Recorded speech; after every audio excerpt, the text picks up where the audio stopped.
મિત્રો, મારું નામ સુરેશ છે અને મારી ઉંમર 22 વર્ષ છે અને હું એક ગામમાં રહું છું.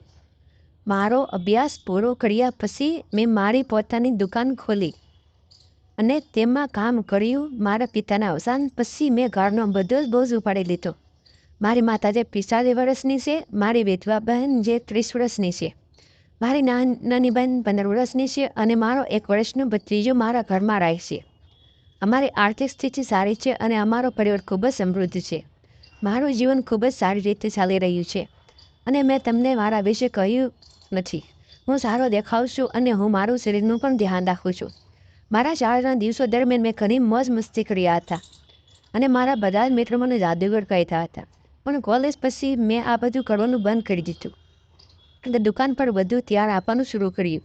અમારા ગામમાં બહુ વસવાટ નથી, પણ તમામ પ્રાથમિક સુવિધાઓ છે અને દરેકને અમારી દુકાનનું નામ ખબર હતી અને લોકો અમારી દુકાનમાંથી દિવસ માટે જરૂરી વસ્તુઓ ખરીદતા હતા. અને અમારા ગામમાં એક નાનો મોલ અને બહુ ઓછા સિનેમા હોલ છે. સૌથી વધુ લોકપ્રિય સ્થળ પર કોઈ તેના વિશે વાત કરતું નથી. રોશન ભાભીનું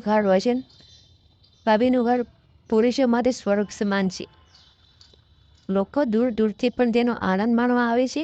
જ્યાં હું ઘણીવાર ટપાટપ માટે જઉં છું. આ વિષય પર બીજી કોઈ વાર વાત કહીએ. મારા ઘર અને દુકાનમાં કવિતા અમને મદદ કરે છે. તે 32 વર્ષની છે અને તે મોડલ જેવી લાગે છે. તે ઘણા વર્ષોથી અમારા ઘર કામમાં કરે છે, પરંતુ ક્યારેય તેની સાથે મસ્તી કરવાની હિંમત ન થઈ હતી. જ્યારે પણ તે મારા રૂમમાં કોઈ પણ કામ કરવા આવતી ત્યારે હું ચૂપચાપ તેને જોઈ લેતો. મેં તેમને કામ કરવાનો વિચાર કરી રહ્યો હતો, તેથી મેં શું કરવું તે નક્કી કર્યું. એક દિવસ મેં તેને મારા રૂમમાં બોલાવ્યા. તેને કહ્યું, શું થયું સાહેબ, શું કામ છે? હું કશું બોલ્યો નહીં. મેં કહ્યું, વિચારતો હતો કે તારા ઘરનો ખર્ચ ઘણો વધી ગયો છે. ને તે કહ્યું કે તે સાચું છે. મારા પતિ તેમના તમામ પૈસા દારૂ પર ખર્ચ કરે છે અને ઘર ચલાવવા માટે તેમની પાસે પૈસા બચ્યા નથી અને છોકરો શાળામાં પણ ફી અને બીજો ખર્ચ આપવો પડે છે. એમ કહીને તેને વાત શેર કરી. મેં કહ્યું, કેમ તું ચિંતા શા માટે કરે છે? એક કહીને 3000 રૂપિયા તેના હાથમાં મૂક્યા અને કહ્યું કે તારે વધારે જરૂર પડે તો તું મને કહી શકે છે, મારી પાસેથી માગી શકે છે, પરંતુ તારે હવે થોડું કામ વધારે કરવું પડશે. તેને કહ્યું, સાહેબ, તમે જે કહો તે કામ કરવા માટે હું તૈયાર છું. હું તમારું દરેક કામ કરી અને તે ચોકસાઈપૂર્વક કરીશ, કારણ કે મારે પૈસાની પણ જરૂર છે અને મારા ઘરે મને કોઈ પણ જાતનો સંતોષ કે આનંદ નથી. તેની આંખોમાં એક અલગ જ પ્રકારની ખુશી દેખાતી હતી. તેથી મેં તેને ખંભા પર હાથ મૂક્યો અને તેણે મને કહ્યું, સાહેબ, મારા લગ્ન થયા છે, તો શું આ બધું ખોટું થશે? કે મેં તેને કહ્યું, આમાં કોઈ ખોટું કાર્ય નથી. આપણે ફક્ત એકબીજાને મદદ કરીએ છીએ અને તારે પણ તારે પોતાની ઈચ્છાઓ પૂર્ણ કરવાનો આ સોનેરી અવસર છે. જ્યારે તેણે નીચે જોયું ત્યારે તેનો ચહેરો શરમ અને આશ્ચર્યમાં બદલાઈ ગયો હતો. મેં તેને કહ્યું, આ ગિફ્ટ તારા માટે છે.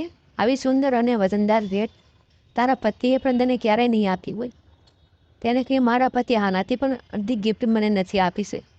તેણે મેં આપેલી ગિફ્ટ ખોલવાનું શરૂ કર્યું. તેની આંખોમાં એક અલગ પ્રકારનો જ આનંદ હતો.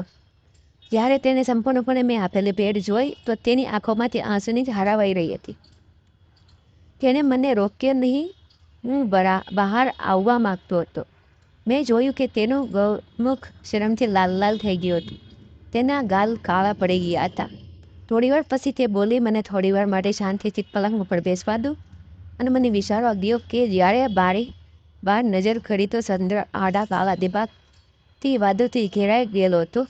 મેં કહ્યું, જો આ ચંદ્ર ઉપરથી વાદળ વિખરાઈ જાય તો ખૂબ જ સુંદર દેખાય. થોડીવાર પછી ફરી વખત ગીત ગાવાનું ચાલુ કર્યું. ચંદ્ર ઉપર ફરીવાર ગ્રહણ લાગી રહ્યું હતું. ધીમે ધીમે ચારે બાજુ અંધારું ફેલાઈ રહ્યું હતું. ગ્રહણ પૂરું થવામાં લગભગ 30 મિનિટનો સમય લાગ્યો અને સંપૂર્ણપણે ગ્રહણ દૂર થયા પછી દિલમાંથી એક હાશકારો અનુભવ આવ્યો. પૂરો ચંદ્ર જોઈને અમને ખૂબ જ આનંદ થયો. મિત્રો, વાર્તા પસંદ આવી હોય તો વિડીયોને લાઈક અને ચેનલને સબસ્ક્રાઈબ જરૂર કરજો.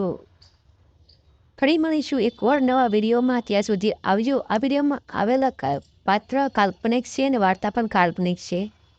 Tata, bye bye.